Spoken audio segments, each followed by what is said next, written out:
60 రోజుల్లో ఇంగ్లీష్ నేర్చుకుని అద్భుతంగా మాట్లాడేలా మేం చేస్తాం. వెంటనే స్పోకెన్ ఇంగ్లీష్ క్లాస్‌కి జాయిన్ అవ్వండి. నమస్తే డాక్టర్ గారు. ఇంతకీ మీ సమస్య ఏంటమ్మా? చెప్పండి, అసలు మీ గురించి ఒక్కసారి వివరించండి. నాకు పెళ్ళయి 11 సంవత్సరాలు అవుతోందండి. ఓహ్! పుట్టింట్లో ఉన్నన్నాళ్ళు మేము ముగ్గురు అమ్మాయిలము, ఒక అబ్బాయి. నేను రెండో అమ్మాయిని. పుట్టింట్లో చాలా నాన్నగారు గవర్నమెంట్ ఉద్యోగం చేసేవాళ్ళు. ఇప్పుడు రిటైర్ అయ్యి ఏదో చిన్న జాబ్ చేసుకుంటున్నారు. అలాగే వాళ్ళు చెప్పినట్టుగానే వాళ్ళు చెప్పిన సంబంధాన్ని చేసుకున్నానండి. ఒక అబ్బాయి. నిజంగా ఒక అమ్మాయి ఇంకొకరి జీవితంలోకి వెళ్తుంది అన్నప్పుడు ఎంత ఆనందంగా వెళ్తుందండి, ఎన్ని ఆశలతో వెళ్తుందండి. అంతే కదా. అందులోనూ పెద్దవాళ్ళు కుదిర్చారు అంటే మనకి తగ్గట్టుగానే వాళ్ళు చూసుంటారు కదా అన్న ఆనందంలోనే ఉంటుంది కదా అండి. Blind faith. అంతేనమ్మా, అంతే అంతే. అతను ఎంత దుర్మార్గుడు అంటే అయ్యో, చాలా అండి, చాలా అంటే చాలా దుర్మార్గుడు. అమ్మా. వాళ్ళకి చాలా వ్యాపారాలు ఉన్నాయి, రియల్ ఎస్టేట్ వ్యాపారాలు ఉన్నాయి. మనోళ్ళకి మంచి అవే డబ్బున్న కనిపిస్తాయి. వాళ్ళు, పలుకుబడి ఉన్న వాళ్ళే, సంఘంలో పలుకుబడి ఉన్న వాళ్ళే. కానీ మనసులో మాత్రం క్రూరత్వం నిండిపోయిన వాళ్ళండి.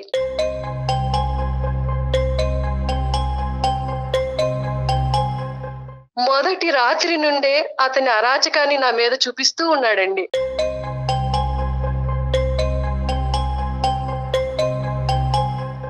అయ్యో, మందు తాగి వచ్చి తాగుడు, సిగరెట్ కాలుస్తూ సిగరెట్. నన్ను ఒక యాష్ ట్రేగా యూజ్ చేసుకున్నాడు.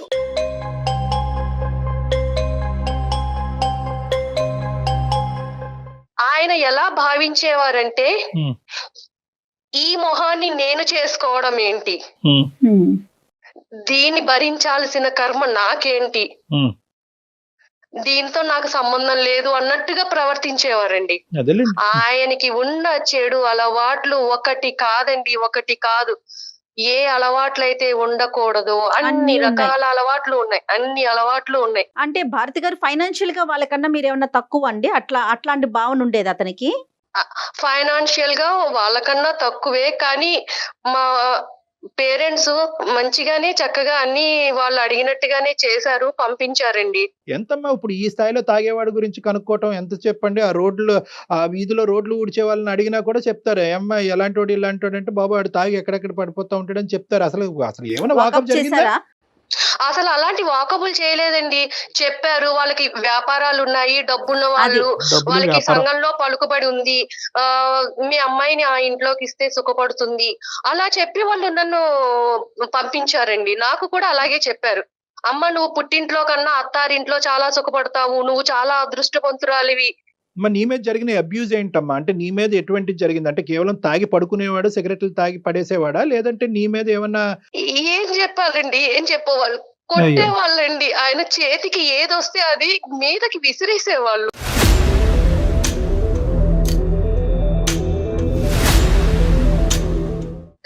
ఒక 3 ఏళ్ల తర్వాత నేను కడుపుతోటి ఉన్నానండి. ఆ దుర్మార్గుడితో ఒక బిడ్డకి తల్లినయ్యాను. ఆ టైంలో నాకు ఏమనిపించిందంటే, అత్తారింట్లో ఉండటం కన్నా పుట్టింటికి వెళితే వాళ్ళ ఆదరణతో ఒక మంచి బిడ్డకి తల్లినవుతాను అని ఆలోచించి నేను పుట్టింటికి వెళ్ళిపోయానండి.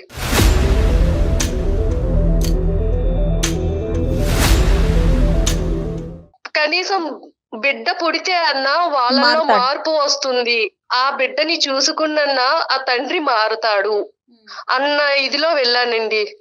వెళితే ఎప్పుడన్నా నేను మెసేజ్ పెట్టినా, ఫోన్ చేసినా అయిష్టతగా మాట్లాడేవారు. కానీ ఎలా ఉన్నావు, ఏంటి, తింటున్నావా, ఉంటున్నావా, అసలు పట్టించుకునేది లేదు.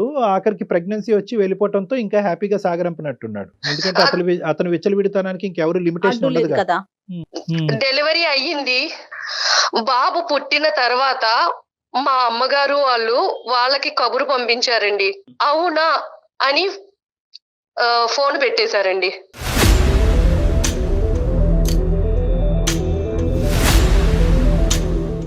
సరే ఫైనల్ గా ఎప్పుడు చెప్పావమ్మా? మీ పుట్టింటోళ్ళకి ఎప్పుడు చెప్పావు? వాళ్ళ రియాక్షన్ ఏంటి? అది ఇంపార్టెంట్ మాకు. పుట్టింటి వాళ్ళకి ఎప్పుడు చెప్పానంటే, ఎప్పుడైతే వాళ్ళు బిడ్డని కూడా చూడటానికి రాలేదో అప్పుడు చెప్పారు. అప్పుడు చెప్పానండి. అప్పుడు చెప్పాక ఇప్పుడు అసలైన బాధ నాది మొదలైంది. ఇప్పుడు పుట్టింటి వాళ్ళకి నేను చులకనైపోయాను.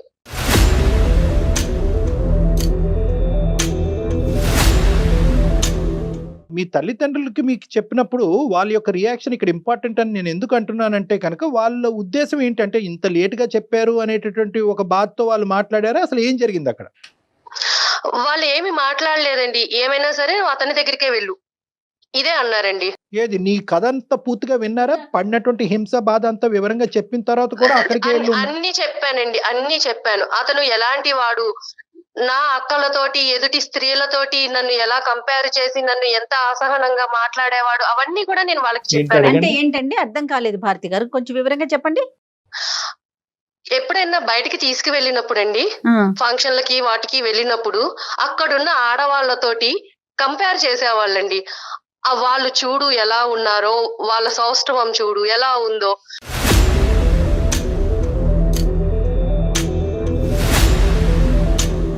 పక్కన భార్యని పెట్టుకుని ఎదుటి స్త్రీలో అందాన్ని వెతుక్కుంటున్నాడు కదా, ఏంటి నాలాంటి ఆడదాని పరిస్థితి ఏంటి, ఇలాగే ఉంటారా ప్రతి మగవాళ్ళు అన్న బాధ కూడా నాకు ఉండేది తనకి. సరే ఇక్కడ ఈ మీ ఆయన గురించి ఇంకా పూర్తిగా చాలా వివరంగా కులంకుశంగా చెప్పావమ్మా. అసలు మీ తల్లిదండ్రుల యొక్క రియాక్షన్ ఏంటి? వాళ్ళు ఏమన్నారు? చెప్తే వాళ్ళ రియాక్షన్ ఏంటంటే, మా నాన్నగారు అసలు ఏమీ మాట్లాడరండి, ఏమీ మాట్లాడరు. మా అమ్మగారు ఏం చెప్తే అది, మా అమ్మగారు ఎలా చెప్తే అలా. కూర్చోమంటే కూర్చుంటారు, నుంచోమంటే నుంచుంటారు. అంతా మా అమ్మగారి చేతుల్లోనే ఉందండి.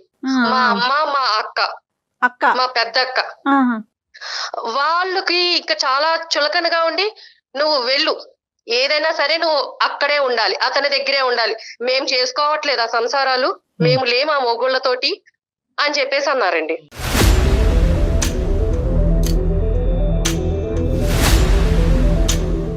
అంటే వాళ్ళ ఉద్దేశ ప్రకారం ఏంటంటే కనుక, ఒకసారి పెళ్లి చేసుకుంటే కనుక చావరేవో అక్కడే తేల్చుకోవాలి, మళ్ళీ పుట్టింటికి తిరిగి రాకూడదు అనేది. తిరిగి రాకూడదు. మిగతా వాళ్ళందరూ ఉండట్లేదా, మిగతా వాళ్ళు వాళ్ళ భర్తలతో ఉండట్లేదా, సుఖంగా వాళ్ళని మార్చుకుని సంసారాలు చెయ్యట్లేదా, నువ్వు ఎందుకు చెయ్యవు? అటువైపు నరకాసుడైనా హిరణ్యకశిపుడైనా ఎవరైనా కూడా అక్కడ ఉండాలి. రైట్, ఓకే, అర్థమైందమ్మా. మీ పేరెంట్స్ యొక్క, మీ ఫ్యామిలీ యొక్క సైకాలజీ అర్థమైంది. తర్వాత అమ్మా, మీ సిస్టర్స్ ఇద్దరు హ్యాపీయేనమ్మా? మీ సిస్టర్స్ ఇద్దరు హ్యాపీయే? వాళ్ళ హ్యాపీ, చాలా హ్యాపీగా ఉన్నారండి, వాళ్ళు చాలా హ్యాపీగా ఉన్నారు. సో పుట్టింటికి వచ్చిన తర్వాత నీ బాధ చెప్పుకునేటటువంటి క్రమంలో మీ సిస్టర్స్ దగ్గర నుంచి కూడా నీకు ఎటువంటి సపోర్ట్ రాలే? సపోర్ట్ రాలేదండి. ఒక రకమైన టార్చర్ కాదండి. మా అమ్మగారు గాని, మా పెద్దక్క గాని అసలు పెళ్లికి ముందు వాళ్ళు ఎలా ఉండేవాళ్ళు, నన్ను ఎలా చూసుకునేవాళ్ళు, అలాంటిది పెళ్ళయ్యాక భర్త ఆదరణ లేకపోతే ఇంత హింసిస్తారా నన్ను? అమ్మ కూడానా? అమ్మ కూడా అండి, అమ్మ కూడా. అంటే వాళ్ళకి ఒక చులకన ఏర్పడిపోయింది.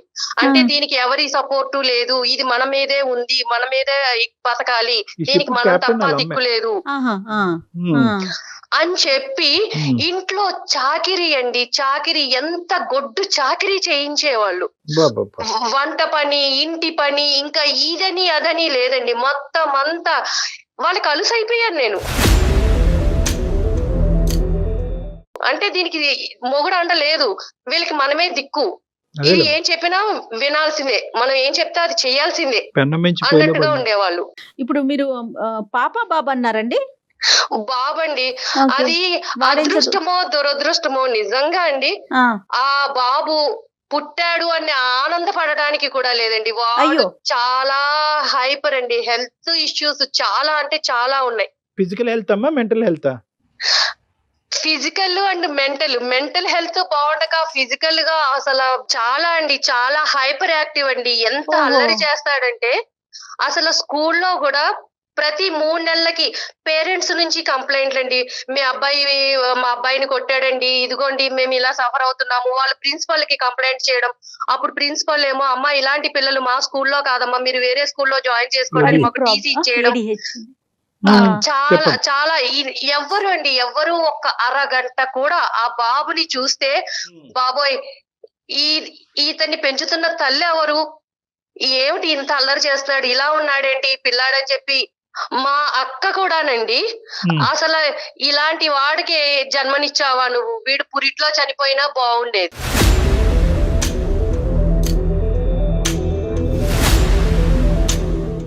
మా తమ్ముడండి మేనల్లుళ్ళు అంటే చాలా ఇదిగా ఉంటారు కదా, వాడు ఏదో అల్లరి చేస్తూ విరక్కొట్టాడని చెప్పి మా తమ్ముడు నన్ను కొట్టాడండి. నన్ను అయ్యో. కొట్టాడు కొట్టాడా? నన్ను కొట్టాడు. అలాంటి పిల్లాన్ని నువ్వు అసలు నీకు పిల్లని పెంచడం వచ్చా రాదా, ఏంటి అలా పెంచుతున్నావు పిల్లని, వాణ్ణి కాదండి నన్ను టోటల్ గా కొట్టాడు. లోకు అయిపోయింది ఈ అమ్మాయి. ఇలా స్కూల్ నుంచి ఏవో ఫోన్స్ వచ్చావండి పేరెంట్స్ నుంచి. ఆ, ఆ. నేను ఫోన్ మా పక్కకి వెళ్ళి మాట్లాడుతుంటే మా అమ్మ అనేది, ఎవరితో మాట్లాడుతున్నావే, అయ్యో. ఎవరితో మాట్లాడుతున్నావు, ఎవరితో రంకు కడుతున్నావు.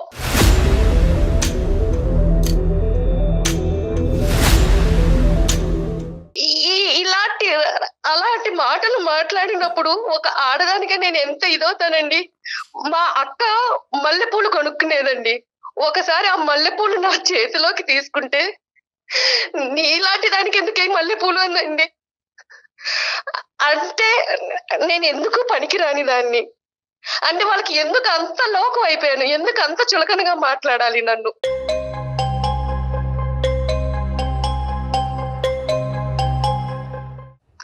నేను ఉద్యోగం చూసుకుందాము, బయటికి వెళ్దాము, నా బతుకేదో నేను బతుకుదాము అంతే కదమ్మా, నువ్వు అలా గ్రాడ్యుయేట్ కదా. అనుకునేదాన్నండి. కానీ అన్ని దారులు మూసేశారండి, అన్ని దారులు మూసేశారు. బయట ప్రపంచం అంటే ఏమిటో తెలియకుండా చేసేశారు, నన్ను నిర్బంధించేశారు. నా తల్లి నా అక్క వీళ్ళందరూ కూడా నన్ను బంధించేశారు. నిర్బంధించేసి అసలు ఏమీ తెలియని దానిలాగా చేసేశారండి.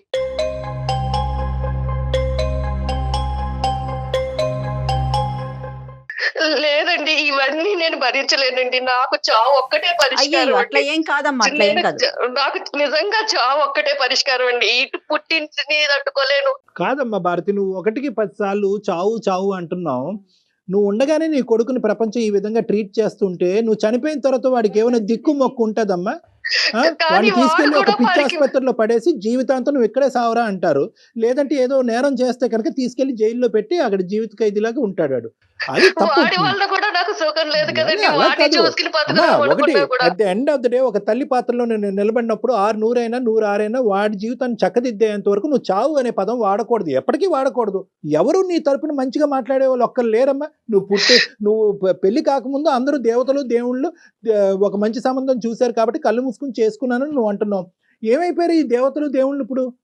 ఎవరు నేను లేరా? మీ నాన్న మాట్లాడ్డా, మీ తమ్ముడు మాట్లాడ్డా? నేను మా నాన్నగారితోటే మాట్లాడాలనుకుంటున్నానండి. మా నాన్నగారే ఈ సమస్యకి ఏమన్నా మాట్లాడతారేమో, నాకు సమస్య పరిష్కారం చూపిస్తారేమో అని. మాట్లాడిన మహానుభావుడు ఇప్పుడు మాట్లాడతాడమ్మా.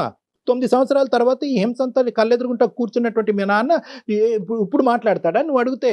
నీకు ఆ నమ్మకం నేను ఉందా? నిలదీయాలనుకుంటున్నానండి, మా నాన్నగారిని నిలదీయాలనుకుంటున్నాను. ఎందుకు ఆయన నాన్నగారిని మౌనంగా నిలదీసే ముందు ఉంటున్నారు? ఒకసారి నిన్ను నువ్వు కూడా ప్రశ్నించుకో భారతి. ఇప్పుడు గ్రాడ్యుయేట్ చదువుకున్న పిల్ల, అతనితో బాధలు 3 ఏళ్లు పడి పుట్టింట్లో చెప్పలేదు. కనీసం బయటకు వచ్చి నీ కాళ్ళ మీద నువ్వు బతకలేవా? ఫ్రెండ్స్ గాని ఎవ్వరు లేరా భారతి? ప్రపంచం నాకు ఏమన్నా అసలు- ఏమైపోయిందమ్మా? లేదండి, ఫ్రెండ్స్ తో గాని ఇరుగు పొరుగు వాళ్ళతో గాని నాకు ఎలాంటి సంబంధము లేదు. అసలు నాకు ఎవరితోటి కనెక్షన్ లేని ఇదిలో అయిపోయానండి. నన్ను అలా నిర్బంధించేశారు. లేదమ్మా, నువ్వు ఏంటంటే ఇప్పుడు పుండుమే కారం చల్లటం అనేటటువంటి అంశాన్ని నేను ప్రతిసారి నేను చిత్రీకరిస్తూ ఉంటాను. ఇక్కడ ఏంటంటే నువ్వు ప్రతి స్టెప్ కూడా స్లో అమ్మా. ప్రతి స్టెప్ స్లో. ఒకటి ఏంటంటే ఐదర్ అవతల వాళ్ళ గురించి సాక్రిఫైస్ చేస్తావు. మొగుడు శాడిస్ట్ అయినా కూడా కొడుకుని ఇస్తే కనుక వాడు దేవుడు అయిపోతాడని అనుకున్నావు. తల్లిదండ్రులకు చెప్తే వాళ్ళు బాధపడతారు అనుకున్నావు. మళ్ళీ అక్కడ కంగు తిన్నావు. మీ తల్లిదండ్రులు వాళ్ళు ఏంటంటే కంప్లీట్ గా రివర్స్ పిక్చర్ చూపెట్టి వాడికి మించినటువంటి శాడిస్ట్ లాగా ఏమనుకోవద్దు, వాడికి మించిన శాడిస్ట్ లాగా వీళ్ళు తయారయ్యారు. ఎక్కడ కూడా పుట్టింటి వాళ్ళు ఇలా రియాక్ట్ అవుతారని మనం అనుకోలేదు. దానికి తోడు ఏంటంటే ఎప్పుడైతే నీ కొడుకు ఇలా పుట్టాడో నీకేంటంటే అన్ని ద్వారాలు మూసిపోయి నాకు ఇంకో జీవితం లేదని చెప్పి నువ్వు ఫిక్స్ అయిపోయావు. ఇప్పుడు నాకు కావాల్సింది ఏంటంటే మీ తండ్రి గారిని నిలదీయాలి, అడగాలి అని అనుకునేటటువంటి మీ ఆలోచన వెనకాతల నెంబర్ 1, ఈ రోజు మీరు మాకు ఎలా చేసి మాట్లాడుతున్నారు? ఇప్పుడు ఎక్కడున్నారు మీ అమ్మాళ్ళు అందరూ? అంటే ఇంతకాలం మా అమ్మగారు వాళ్ళ అమ్మగారికి బాలేదు అంటే వేరే ఊరు వెళ్ళారండి. అమ్మమ్మకి బాలేదు. అయితే ఆవిడ కాలం చేశారు. ఇంకొక 11 రోజుల వరకు వాళ్ళు రారు. నా సమస్యకు కూడా ఒక పరిష్కారం దొరుకుతుందని ఇమీడియట్ గా నేను మీకు మెయిల్ సరే, చేశారండి. మంచిది. సంతోషం అమ్మా, అక్కడ వరకు సంతోషం. మీరు అసలు ఏం ఎక్స్పెక్ట్ చేస్తున్నారు? నాన్నగారితో మాట్లాడాలని అంటున్నారు, మెయిల్లో కూడా చూసాను నేను నేను. నాన్నగారితో మాట్లాడాలండి. నా సమస్యకి పరిష్కారం నాన్నగారే చెప్తారా, డాక్టర్ గారే చెప్తారా? కానీ నన్ను ఈ చిక్కుల వలయం నుంచి, ఈ సమస్యల నుంచి నన్ను బయట పాడేయండి. భారతమ్మ ఒక్కటి తల్లి, ఎవడి జీవితం నుంచి బయటపడేయలేడమ్మా. మన జీవితానికి సంబంధించినటువంటి నిర్ణయం మనం తీసుకోవాలి. మేము కేవలం మెంటర్స్ మాత్రమే. కొద్దిగా టార్చ్ లైట్ వేస్తాం, ఆ చీకటిలోంచి మీరు నడుచుకుంటూ వెళ్ళాలి. టార్చ్ లైట్ మాత్రమే. అయినా సరే మీ తండ్రిని కొన్ని ప్రశ్నలు అడుగుదామని అనుకుంటున్నావు కాబట్టి అతనితో మాట్లాడి. ఎక్కడున్నాడో మాత్రం నాన్నగారు బయటికి వెళ్ళారండి. ఆయన ఉద్యోగం చేస్తారని చెప్పాను కదా, అక్కడికి వెళ్ళారండి. అలాగే మీ సమస్యకు ఒక పరిష్కారాన్ని నిర్ణయించుకోండి. ఆయన నిలదీస్తారు. నిలదీస్తే ఏమవుతుంది? మీ కడుపు మంట చల్లారుతుంది, అంతే. నెక్స్ట్ ఏంటి అది కూడా ఆలోచించండి, అంతే కదా కళ్యాణ్ గారు? అంతేనమ్మా, అంతే అంతే అంతే. మరి మాట్లాడదామండి. ఎట్లా లైన్ కలుపుతారా భారతి గారు మీరు? నేను నాన్నగారికి ఒకసారి కాల్ చేస్తానండి. ఆ. అమ్మాయికి ఏంటంటే జయ గారు, మనం ఈ రోజు ఇలా మాట్లాడేటప్పటికి అమ్మాయికి ఒక ధైర్యం వచ్చింది. ఇప్పుడు స్టార్ట్ అయింది ఆ అమ్మాయి జీవితంలో. ఏంటంటే నెంబర్ 1 ప్రశ్నించాలి, అడిగి కారణాలు తెలుసుకోవాలి, తర్వాత సమస్యకి పరిష్కారం ఎత్తుక్కోవాలి. సహజంగా మనిషి యొక్క మానసిక పరిస్థితి తెలిపి ప్రశ్నలకి బదులు కావాలి. సమస్య పరిష్కారం ఎత్తుక్కుంటే ఎత్తుక్కోరు. మీరు నేను ఎప్పుడు అదే మాట్లాడుతున్న నమ్ముతాను, అందరికి వ్యక్తి అదే మీ నమ్మకాన్ని కాల్ ఇస్తూ ను ఉంటాను. హోల్డ్ లో మన థింకింగ్ లైన్ మారాలి. హలో, ఏంటమ్మా? ఏం చేస్తున్నావు నాన్న? ఏం చేస్తున్నానమ్మా, ఇప్పుడుండే కష్టాలే. నాన్న, నా పరిస్థితి నువ్వు చూస్తున్నావా నాన్న? ఏం ఇంట్లో పరిస్థితి చూడన్నా? నీకు అర్థమవుతుందా నాన్న?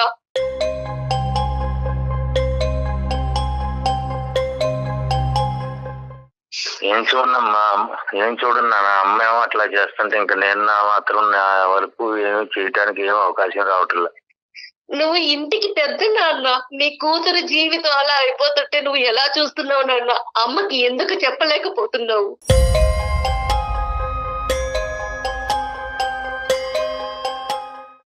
మీ అమ్మ పెట్టే చిత్రహింసలకి నేను చెప్పినా గానీ వినటం లేదు, చెప్పేటంత అవకాశమే ఇవ్వటం లేదు నాన్న. మీరు అలా అంటే కుదరదు నాన్న. నా సమస్యకి పరిష్కారం చెప్పాలి. మీరు నా కన్న తండ్రి. నా జీవితం ఇలా అయిపోయింది. మీరు చూసిన సంబంధమే కదా నాన్న నేను చేసుకున్నాను.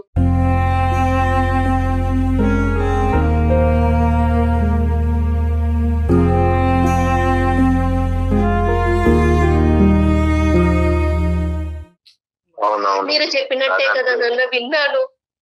ఆ, మీ కళ్ళ ముందు జీవితం ఇలా అయిపోతుంటే మీరు ఎలా చూస్తున్నారు నాన్న?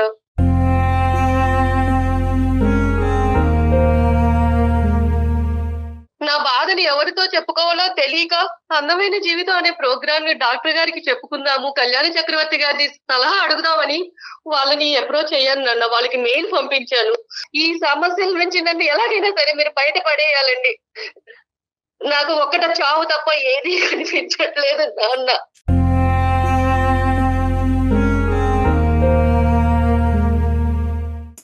నన్ను ఇంత కట్టి హింసలు పెట్టొద్దు. భారతి గారు, అమ్మా భారతి, శ్రీనివాసరావు గారు నమస్తే అండి. నేను డాక్టర్ కళ్యాణ్ చక్రవర్తి అండి, అందమైన జీవితం అనే కార్యక్రమం నుంచి మాట్లాడుతున్నాను, సుమన్ టీవీ తరఫున. నాతో పాటు జయ మేడం కూడా ఉన్నారు. నమస్తే అండి శ్రీనివాస్ గారు. ఎక్కడున్నారు శ్రీనివాస్ గారు? మీరు ఏం చేస్తున్నారు? మీ అమ్మాయి పరిస్థితిని అర్థం చేసుకున్నారా? ఏం చేయబోతున్నారు? ఏం చేశారు?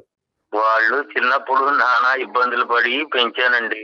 ఆ కష్టాల్లో ఉండి చాలా ఇబ్బందులు పడి కష్టాలు పడి నా భార్య సరిగా అర్థం చేసుకోకుండా నన్నే ఇబ్బంది పెట్టేసి అవును. చాలా చిత్రహింసలకు గురి చేసిందండి. ఎవరు? మిమ్మల్ని? మిమ్మల్ని? ఆ చాలా ఇబ్బంది పెట్టేసింది సార్. సో నేనే అట్లాగే కావలేక బ్రతికి ఇక ఉండి నా భార్యకి ఎదురు చెప్పలేక అట్లా బతుకుతున్నానండి. ఆమెకి దాసోహం అయిపోయారా? మీదే పెద్ద కథలా ఉందా మీ అమ్మాయి కంటే? సరే అయిపోయారు, కానీ పెళ్లి గురించి ఒక ఆడపిల్ల ఎంత దాసోహం అయ్యి ఎంత ఆవిడ మీ కాళ్ళ కింద మీరు చెప్పైనా బానిసైనా కూడా at the end of the day ఒక ఆడబిడ్డ యొక్క వేరే ఇంటికి పంపించే ఆడబిడ్డకు సంబంధించినటువంటి సంబంధం డిసైడ్ చేసేటప్పుడు ఆచితూచి నిర్ణయించుకోవాల్సినటువంటి అవసరం ఉంది. ఎందుకంటే మీలాగా మీ అమ్మాయి జీవితం అవ్వకూడదు కాబట్టి. మీరు భరించిన బాధ మీకు తెలుసు. అలాంటిది మీ పిల్ల విషయంలో మీరు ఎందుకు చేశారు? ముందుగా మీరు అన్ని కనుక్కుని ఎలాంటి వాడు ఏంటి అవన్నీ కనుక్కోద్దా? డబ్బు ఉంటే సరిపోతుందా నాన్న? ఇంకా పిల్ల సుఖపడుతుందా లేదా అని మీరు చూసుకోక్కర్లేదా? నేను అన్ని ఎంక్వైరీ చేశాను నాన్న, మంచి సంబంధం అని. కానీ ఇవాళ అతను ఆ విధంగా బతుకుతున్నాడు. చెప్పినా మార్పు రావటంలో అతనిలో ఇంకా చెడ్డ మార్గంలోనే నడుస్తున్నాడే గానీ మంచి మార్గంలోకి ఏమీ రావటం లేదు. అతని చెడ్డతనం తీసి పక్కన పెట్టేసేయండి. ఆ చెడ్డతనం భరించలేక ఈ అమ్మాయి ఆశ్రయం గురించి పుట్టింటికి వచ్చినటువంటి ఆడపిల్లని మీ భార్య చేసేటటువంటి హింస ఏంటి అని మేము మిమ్మల్ని ప్రశ్నిస్తున్నాం. ఆవిడ తత్వం ఏంటి అసలు? ఆవిడ కన్న తల్లేనా పెంచుడు తల్లి అండి? కన్న తల్లే నాన్న, అయినా కానీ ఆమెమో ఆమె పద్ధతి వేరు, నన్నే చిత్రహింసలు పెడుతుంది.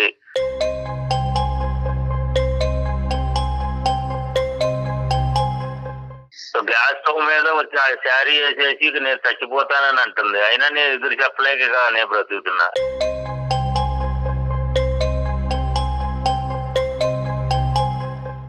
ఆమెకు ఎదిరించి నేను మాట్లాడాలంటే కూడా నా వల్ల ఏమి కావడం లేదు. అప్పుడే కాదు ఇంక అంటే నేను కూడా ఇప్పుడేమవుతుందిలేండి. ఇప్పుడు ఇలాగే ఉండాలా నాన్న? మీలాగానే ఉండాలా? మరి ఇప్పుడు ఈ పిల్ల పరిస్థితి మీలాగానే ఏంటండి? చావో బతుకో సైలెంట్ అయిపోయి అక్కడే బతకాలా? వెళ్ళిపోమంటారా? ఏంటి నాన్న, నా బతుకు నన్ను ఎలా బతకాలో మీరు చెప్పండి. కాదండి, ఇప్పుడు ఒకటి శ్రీనివాస్ గారు, మీ ఆవిడ ఏమో వచ్చి గ్యాస్ స్టవ్ మీద చీర పెట్టుకుని ముట్టించుకుంటుంది అనేటటువంటి భయంతో మీరు వెనకడిగేస్తున్నారు.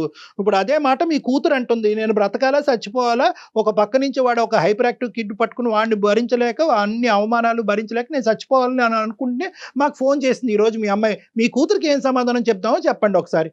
వాడిని కేకలేసి మంచిగా బతికేది మొత్తం చెప్పండి ఇంట్లోనే, వాళ్ళ ఇంట్లోనే. ఇంకా అంతకంటే చెప్పేది ఏముంది ఇంకా? అయ్యో రామా.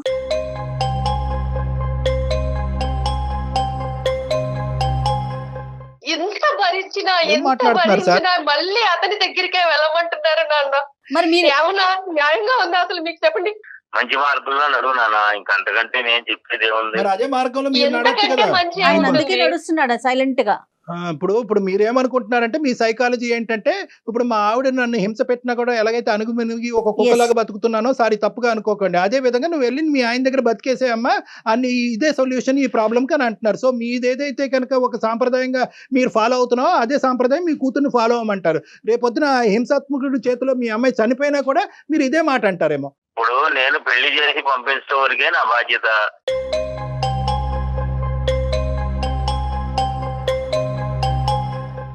వాళ్ళు అంటే చేతులు బాధపడండి. దులిపేసుకున్నారా నాన్న? ఆ, పెళ్లి అయిపోయిన దులిపేసుకున్నాడు, తర్వాత ఇంకేంటి? చేతులు దులిపేసుకున్నారా మీరు అసలు? ఇప్పుడు మీ ఆవిడ నోరు ఆవిడ ఏంటంటే ప్రత్యక్షంగా కనిపిస్తుంది, మీరేంటంటే ఎక్కడో ఉద్యోగం చేసుకుంటున్నారు కాబట్టి మీ యొక్క తీరు, మీ వ్యక్తిత్వం, మీ మాట పద్ధతులు, మీ ఆలోచన శైలి ఇప్పుడుకొచ్చి ఈ మహాతల్లికి కనిపించలేదు. అంటే తల్లిదండ్రులు ఇద్దరు ఒకటే. పోనీ అమ్మాయి కాళ్ళ మీద నిలబడుతుంది కదా, దానికైనా ఈయన సపోర్ట్ చేయొచ్చు కదండి. ఏమండి అదే నన్ను ఆ అంశం బయటపడేమనండి, నన్ను చెప్పండి. ఎక్కడికన్నా తీసుకెళ్లి ఎక్కడైనా ఉంచండి.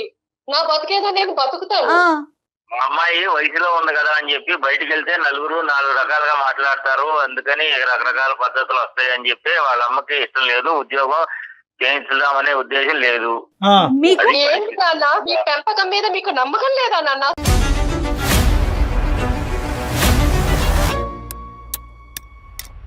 ఇప్పుడు చచ్చిపోవాలి మీ అమ్మాయి నిజంగా. ఇప్పుడు ఇప్పుడు ఇప్పుడు ఏదైతే కనుక కన్న తల్లిదండ్రులు మీరు ఈ విధంగా మీ కన్న కూతురు గురించి మాట్లాడుతున్నారో, ఇప్పుడు నిజంగా మీ అమ్మాయి చచ్చిపోవాలన్నమాట. మీ బిడ్డ మీద మీ నమ్మకం లేదండి, ఆ అమ్మాయి క్యారెక్టర్ గురించి మీరు మాట్లాడుతున్నారా ఈ రోజు? వాళ్ళు చక్కగానే ఇంట్లో బతుకుతానంటున్నారు కదా, ఇంట్లో ఉండే ఏమైంది? బయటికి వెళ్ళి నాలుగు మాటలు అనిపించుకునే దానికంటే ఇంట్లో చక్కగా ఇంట్లో అంత ఉన్నానా గొప్పగా నాన్న? ఉందండి మీ ఇంట్లో? మీరు చూస్తున్నారు కదా, దాన్ని చక్కగా ఉండడం అంటారా? చెప్పండి. వాళ్ళ ఫ్యామిలీ మెంబర్స్ తో మాట్లాడారా? వాళ్ళ పెద్దవాళ్ళతో ఏమన్నా మాట్లాడారండి శ్రీనివాస్ గారు? మాట్లాడాము సార్, మాట్లాడాము, అన్ని అయినాయి, ఏమన్నారండి? ఏం చెప్పాడు అతను? వాడేమో వాడి పద్ధతిలో వాడు నడుస్తాడు, అల్లుడు గాడు. మా అమ్మాయినేమో చిత్రహింసలు పెడతారు, మా ఆవిడేమో నన్ను పెట్టిన దానికంటే ఎక్కువగా మా అమ్మాయిని కూడా పెడుతున్నారు అక్కడ. అన్నీ తెలుసు మీకు. అంతేగాని కనీసం వాళ్ళు ఒక కర్మ. ఫ్యామిలీ పద్ధతిగా కావాలని పెళ్లి చేసుకున్నాము, ఇంట్లో ఉంచుకుని మీ ఇంట్లో ఏమిచ్చింది రండి, ఆ మాట అనకూడదు గాని. ఏమండి వేరే ఫ్యామిలీ గురించి ఎందుకు మాట్లాడటం మనది అండి? చూసుకుందాం ముందు. అత్తింట్లో నరకాన్ని అనుభవిస్తూ పుట్టింటికి వస్తే కనుక అక్కడ మించిన నరకాన్ని మీ అమ్మ మీ ఆవిడ చూపెట్టింది సొంత కూతురికి. అంటే వాళ్ళ పెంపకం మీదే వాళ్ళకి నమ్మకం లేదు. ఇక్కడ నాకు అదే సరే అర్థమైంది. ఇప్పుడు మా అప్పుడు నాన్నగారి ఒకటమ్మా మాటలు అమ్మా బట్టి అదే అర్థమైంది. ఒకటే, ఇంకా అమ్మ ఈ స్టోరీని ఇక్కడ క్లోజ్ చేయాలి Bharathi. All doors are close. నా అనేటటువంటి మనుషుల్ని నమ్ముకుని నువ్వు బ్రతకాలి అనుకుంటే కనుక నువ్వు బ్రతకలేవు. నిన్ను నువ్వు నమ్ముకుంటేనే బ్రతకగలవు అనేటటువంటిది ఈ రోజు మీ నాన్న మాట ద్వారా మనకి ఇక్కడ అర్థమైంది. నేనేదో ఇతను పొడి చేస్తాడని చెప్పి ఫోన్ కలపండి అని నేను అన్నాను. నాకు తెలిసి ఇతని క్యారెక్టర్. అమ్మ భారతి చెప్పండి. రైట్. చెప్పండి. ఇప్పుడు నువ్వే నీ కౌన్సిలర్, నువ్వే నీ డాక్టర్, నీ మనోధైర్యమే నీ శక్తి. ఈ రోజు నీకంటూ ఒక బిడ్డ ఉన్నాడు, ఆ బిడ్డ పరిస్థితి కూడా అంత బాలేదని అంటున్నావు. నీ జీవితాన్ని నువ్వు పోషించుకుంటూ వాడిని కూడా కాసుకోవటం అనేది కష్టం కాబట్టి ఈ దారి చెప్తున్నాను. ప్రధానంగా ఏంటంటే, నిన్నెవ్వరు ఏ తలుపులు మూయలేదు, ఎవరు నిన్ను ఆపలేరు. నువ్వు బయటకు వచ్చి నీ కాళ్ళ మీద నువ్వు నిలబడేటటువంటి ప్రయత్నం నువ్వు చేయాలి. అదొకటే ఈ సమస్యకి పరిష్కారం. బయట ప్రపంచం అసలు ఎలా ఉంటుందో మర్చిపోయానండి. మర్చిపోయి 12 ఏళ్ళు అవుతుంది బయట ప్రపంచంతో సంబంధాలు తెగిపోయి. ఇన్ని రోజులు నువ్వేం చేసావంటే కనుక నాకందరూ ఉన్నారు ఈ అందరూ మారితే కనుక అక్కడ మొగుడు మారుతాడన్నావు, మారలేదు. తల్లి మారుతాడన్నావు, మారలేదు. తమ్ముడు మారుతాడన్నావు, మారలేదు. అక్క చెల్లి మారలేదు. ఈ రోజు మీ నాన్న మారుతాడని చెప్పి మాకు ఫోన్ చేసాం, మీ నాన్న కూడా మారలేదు. నాకు అలవాటు లేదండి, నాకు ఎవరు లేరు అండి అనేటటువంటిది కాదు. మీకు మేము ఉన్నాం. మీరు అంత మాట అన్నారు, మీరు నాకు అంత మోరల్ సపోర్ట్ ఇచ్చినప్పుడు నేను తప్పకుండా ఒక స్టెప్ తీసుకుంటాను. ఎస్, మా అమ్మగారు వాళ్ళు వచ్చే లోపు నేను ఎలాగైనా సరే నేను ఆ ఇంటి నుంచి బయటపడి నా కాళ్ళ మీద నేను నిలబడాలండి. ఎస్, నీ క్వాలిఫికేషన్ బట్టి అమ్మ ఇది అంత ఈజీ ప్రయాణం కాదు. నువ్వు అన్నట్టుగానే ఏంటంటే ఇప్పటి వరకు అక్కడే ఉంటూ అదే కుంపట్లో ఉంటూ ఆ విధంగానే బ్రతికి బయట ప్రపంచాన్ని అంతా నీకు నువ్వుగా కట్ చేసేసుకున్నావు చూడు. ఇప్పుడు బయట ప్రపంచంలోకి వచ్చి నీ కాళ్ళ మీద నిలబడటం అనేటటువంటిది అంత ఈజీ అయితే కాదు అని చెప్పి నువ్వు నరకం అనుభవించే అంత కష్టం కూడా కాదు. యాజ్ ఏ సైకాట్రిస్ట్ నేను ఏమంటున్నానంటే నీ కొడుక్కి మంచి రీహాబిలిటేషన్ సెంటర్లో పెట్టిద్దాం, ఫ్రీగా పెట్టిద్దాం. ఏదన్నా అట్లీస్ట్ నువ్వు ఏంటంటే నీ కాళ్ళ మీద నువ్వు నిలబడేంత వరకు ఆ రీహాబిలిటేషన్ సెంటర్కి ఏదైనా నువ్వు పే చేసేంత వరకు నీకు ఫ్రీగా మేము సపోర్ట్ ఇవ్వడానికి ట్రై చేస్తాం. ఓకే, ఆ అబ్బాయికి ప్రధానంగా ఏంటంటే మీ అందరు గొడవల వల్ల ఏంటంటే వాడు నెగ్లెక్ట్ అయిపోతున్నాడు. 12-13 సంవత్సరాల తర్వాత ఇటువంటి పిల్లలు మారేదానికి అవకాశం ఉండదు. వాళ్ళు ఇంకా హింసాత్మకమైనటువంటి దారిలోకి వెళ్ళిపోతారు. కాబట్టి ఈరోజు నీ సమస్య ఒక ఎత్తు అయితే కనుక వాడిని బాగు చేయడం అనేది కూడా ఇంకో ఎత్తు. సో వాడికి ఇంకా 9 years అంటున్నావు కాబట్టి నెక్స్ట్ 3 years మనం వాడి యొక్క జీవితం ఒక గాడిలో పెట్టడానికి మనం అందరం యుద్ధం చేయాలి. ఆ సపోర్ట్ లో మేము కూడా ఉంటాం, జయ గారు కూడా ఉంటారు, సుమన్ టీవీ వాళ్ళు ఉంటారు. తప్పకుండా ఉంటుందండి, అందులో అసలు ఎటువంటి సందేహం లేదు. చాలా సంతోషం అండి, చాలా మనోధైర్యాన్ని ఇచ్చారు నాకు. ఇది అయిపోయిన తర్వాత నేను మీతో ఒకసారి పర్సనల్ గా మాట్లాడతాను భారతి గారు. ఏం చేద్దాం, ఎలా చేద్దాం, మీ క్వాలిఫికేషన్ కి తగినట్టుగా ఎలాంటి పని దొరుకుతుంది, ఇవన్నీ మనం ఆలోచిద్దాము. మీరు అన్నట్లుగా అమ్మ వాళ్ళు వచ్చేలోపు ఒక నిర్ణయం తీసుకోండి, అవసరమైతే ఒక కంప్లైంట్ పెట్టేసేయండి. అంతేనా కళ్యాణ్ గారు? అంతే. ఎస్, ఓకేనమ్మా, ఓకేనండి, ధైర్యంగా ఉండండి. సూపర్. ధన్యవాదాలండి డాక్టర్ గారు.